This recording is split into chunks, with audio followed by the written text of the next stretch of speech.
사랑하는 CTS 시청자 여러분, 안녕하십니까? 예종교를 섬기고 있는 설동훈 목사입니다. 오늘은 디모데후서 4장 6절로 8절의 말씀에 근거해서 신앙의 근력을 키우자라는 주제로 말씀을 드리고자 합니다.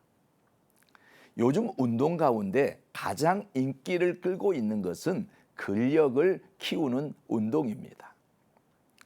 같은 몸무게를 가진 사람이라도 근육량에 따라 보여지는 느낌은 전혀 다르기 때문입니다. 근력을 키워야 하는 이유가 여기에 있습니다. 첫째는 건강한 몸을 위해서입니다. 근력이 있어야 대사증후군이나 성인병에서 자유로울 수 있습니다. 이러한 성인병은 잘못된 습관에서 생깁니다. 그렇기 때문에 좋은 식습관이나 운동 습관을 통해 근력을 키워야 합니다.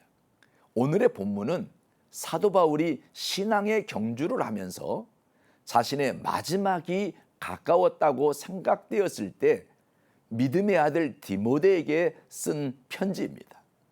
이 내용은 우리가 신앙생활을 어떻게 해야 하는지를 한마디로 말씀한 것인데, 영적 싸움에서 믿음으로 이기라는 말씀입니다.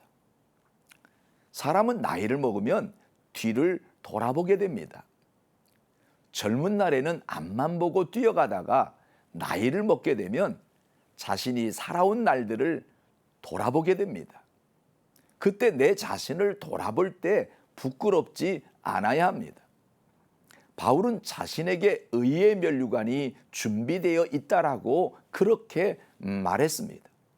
그래서 믿음의 아들 디모데에게 의의 면류관은 바울 자신에게만 주어지는 것이 아니라 주의 재림을 사모하는 모든 자에게 준비되어 있음을 말하면서 신앙의 경주에서 승리할 것을 부탁하는 장면입니다. 저는 오늘 바울이 디모데에게 부탁한 말씀을 통해서 왜 신앙의 근력이 필요한지를 생각해 보고자 합니다. 첫째는 믿음의 근력이 있어야 선한 싸움에서 이길 수 있습니다. 바울은 자신의 삶을 간증하면서 스스로 선한 싸움을 싸워왔다고 말했습니다. 우리 인생은 사실 생존을 위한 경쟁이요, 싸움임은 말할 것도 없습니다. 마태복음 11장 12절에는 세례 요한 때부터 지금까지 천국은 침노를 당하나니 침노하는 자는 빼앗느니라고 말씀하셨습니다.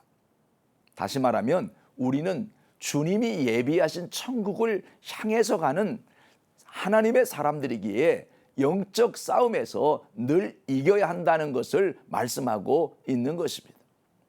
우리는 예수 그리스도를 구주로 모시는 그 순간부터 육적으로 영적으로 싸움이 시작되는 것이요, 그 순간부터 우리는 믿음의 선한 싸움을 향해 뛰는 영적 선수가 되는 것입니다. 사실 우리는 예수 믿는 그 순간부터 선과 악, 그 두 마음이 싸우게 됩니다. 주일 성수를 해야 하나, 휴가를 가야 하나, 11조를 해야 하나, 말아야 하나, 새벽 기도를 가야 하나, 말아야 하나, 늘 싸우게 됩니다. 에베소 6장 12절에도 보면 우리의 씨름은 혈과 육을 상대하는 것이 아니요 통치자들과 권세들과 이 어두움의 세상 주관자들과 하늘에 있는 악의 영들을 상대함이라고 한 것처럼 우리는 늘 악의 영들과 싸워 이겨야 하는 것입니다. 성경에도 보면 그렇습니다. 이스라엘 백성이 가나안에 이르기까지 그들은 애굽에서 바로 왕과 끝없이 싸웠습니다. 싸워서 바로 왕의 항복을 받아내고 종의 신분에서 해방되었습니다. 그러나 자유를 얻었지만 그들의 앞에는 홍해가 가로막혀 있었고 바로는 추격부대를 보내 다시 그들을 사로잡으려고 했습니다. 이스라엘 백성들은 갑자기 몰려오는 고통과 싸워야 했습니다. 광야에서는 자연과 싸워야 했고 배고픔과도 싸워야 했습니다. 하나님이 가나안을 주셨지만 7 족속과 싸움을 통해 점령해 나가야 했습니다. 이스라엘의 역사가 전쟁의 역사요, 싸움의 역사입니다. 그러므로 우리의 일생도 계속되는 영적인 싸움인 것입니다. 중요한 것은 믿음의 근력이 있어야 완주할 수 있다는 것입니다. 바울은 나의 달려갈 길을 마쳤다고 했습니다. 신앙이란 끝없이 달려가는 것입니다. 사랑하는 시청자 여러분, 운동장에서 다름질하는 자들이 다 달아날지라도 오직 상을 얻는 자는 하나인 줄을 너희가 알지 못하느냐?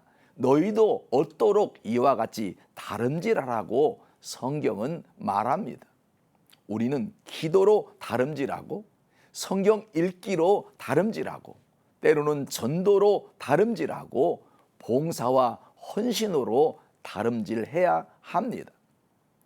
달리기를 그쳐서도 안 되고 뒤돌아보아도 안 됩니다. 부름의 상을 향해 끝까지 완주하기 위해 신앙의 근력을 키우는 저와 여러분이 되었으면 좋겠습니다.